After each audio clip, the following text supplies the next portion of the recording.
Going on, ladies and gentlemen, Luke Innes here. It's time for another horror movie review. Today we're going to be talking about a personal favourite for many people, from a franchise that gets an awful lot of love. I'm not one of the biggest fans of it, but we'll still see what I think of this movie. We're going back to 1984 for Friday the 13th, the final chapter. Of course, it's not actually the final chapter, but we'll get into all that later on. So the movie was obviously directed by Joseph Zito and stars, among others, Kimberly Beck, Corey Feldman and Crispin Glover. So essentially the plot of this movie begins the day after the events of the previous movie. Jason's body is recovered, taken to the morgue, where he suddenly recovers from his injuries and kills the coroner and the nurse, and heads off back to Crystal Lake to cause some more havoc. A group of teens arrive to spend a little bit of time at a cabin at Crystal Lake, and Jason soon catches up to them and the neighbours there, a young family. After that, all the typical slasher carnage ensues, but boy is it good fun. I have to say, I'm not the biggest fan of Friday the 13th as a franchise. I think it went on far too long on you know, not as much, even as much reputation really as something like Halloween. You know, obviously Halloween is a classic movie that spawned a string of sequels, some of which were good, some of which were bad. You know, it seemed to get, you know, worse as they went on, basically.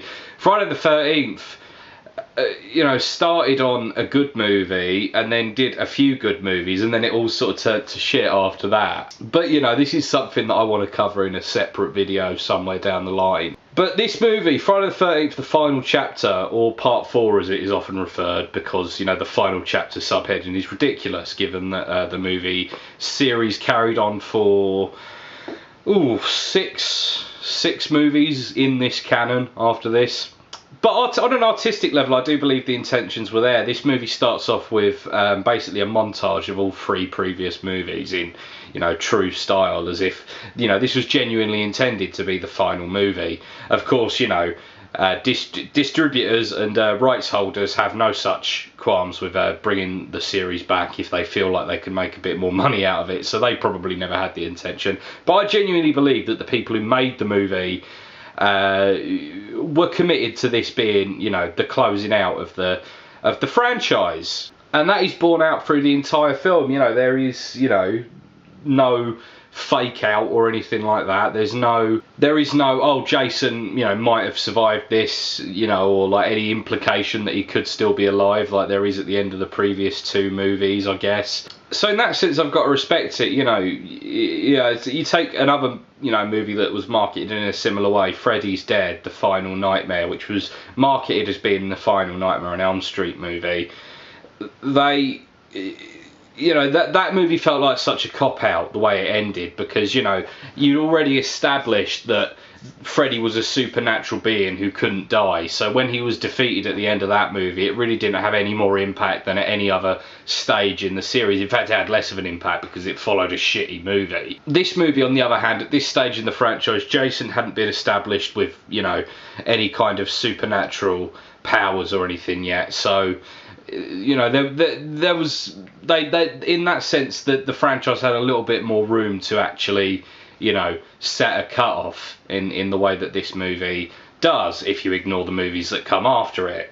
You know, I feel like this is the first movie where Friday the 13th hit the slasher swing of being a slasher franchise. You know, I don't really think the first Friday the 13th movie counts as part of the you know, slasher lineage of the series, because, you know, it's not, that movie is more of a kind of murder mystery type thing.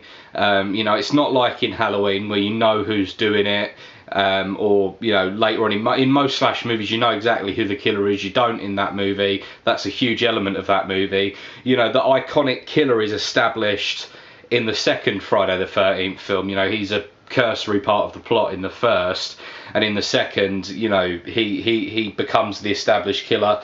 Doesn't actually get his iconic look until, you know, partway into the third film. I think this is the film where the series truly hit its, its run as a slasher franchise, you know, going forward. And I've got to say, although the film doesn't do anything new or innovative particularly, it is a lot of fun. This is an incredibly fun movie to watch. I would argue it's a lot better paced than the previous two movies in particular. You know, like I say, I think the original Friday the 13th is sort of in a world of its own, so I don't tend to compare that to the other movies in the franchise. But I think that this movie is much better paced than entries 2 and 3. I think that it has, you know, a slightly more enjoyable kind of sense of jeopardy. You know, the kills and stuff are a lot better in this movie, I think, than in the previous two. You know, for example, Crispin Glover's death is just fantastic. You know, the way, you know, the effects and everything of the meat cleaver, I think it's great stuff. Tom Savini returned for this movie after having done obviously the very first Friday the 13th movie's effects, and you can see that by this time he's starting to hit his peak. This is clearly better than his work in Friday the 13th. Although his work on that original movie was fine, his work here is patently a league above. You know, you're coming up to the time where the next year he'd do Day of the Dead, which is his crowning achievement in terms of effects work, and I would argue the best practical effects in any horror movie ever is in Day of the Dead. But here he really does put in a great performance in terms of his effects. They are incredibly admirable, and on a visual front as a whole, this is a very good movie. I really think that you know, the cinematography, Joseph Zito's direction was really great. This is a really cool movie on a visual level. You know, on a story front, it is a very basic movie, I'll give you that. You know, they've gotten beyond, you know, the kind of establishment of this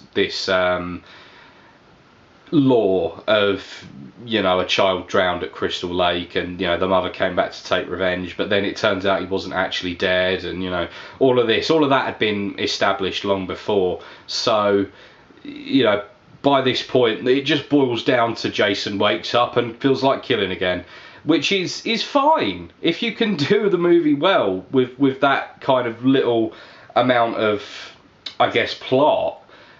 Then fair enough, and I think this movie does that perfectly well, to be honest. I've got to say, coming towards summarising the movie, that you know, it would, after this movie, the franchise would never be better than this again, I don't think. That's not to say that I don't think there are as good or better movies in the franchise, but they're all before this, for definite. If they are, you know, this is one of my favourite movies in the franchise for the reasons that I've sort of just stated. You know, it's a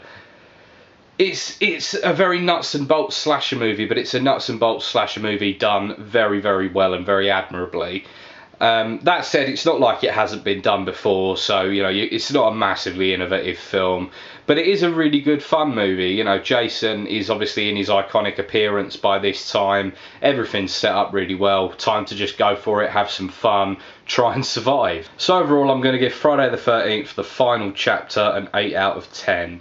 I think this is an admirable effort from the people who made it, for, you know, a basic concept that was, you know, not quite beating a dead horse yet. That would take a few more films. And I do believe, like I say, it was a sincere effort to close the franchise out, unlike, you know, later entries in this franchise and entries in other slasher type franchises, you know. Thank you very much for watching, ladies and gentlemen. My name's Luke Innes. If you've enjoyed this review, why don't you consider hitting the subscribe button? That would be really cool. Also, if you are a returning subscriber and you haven't checked out my podcast yet, come on, links in the description. We're on a bit of a hiatus at the moment, but that's all good. Hopefully we'll be back very soon to entertain you some more. And last but not least, if you fancy being the coolest person in the world, go down and check out my Amazon wish list. There's where you've got to go to buy me stuff for me to review, if that's something that you are interested in. All that remains for me to thank you for watching, ladies and gentlemen. I'll see you again very soon.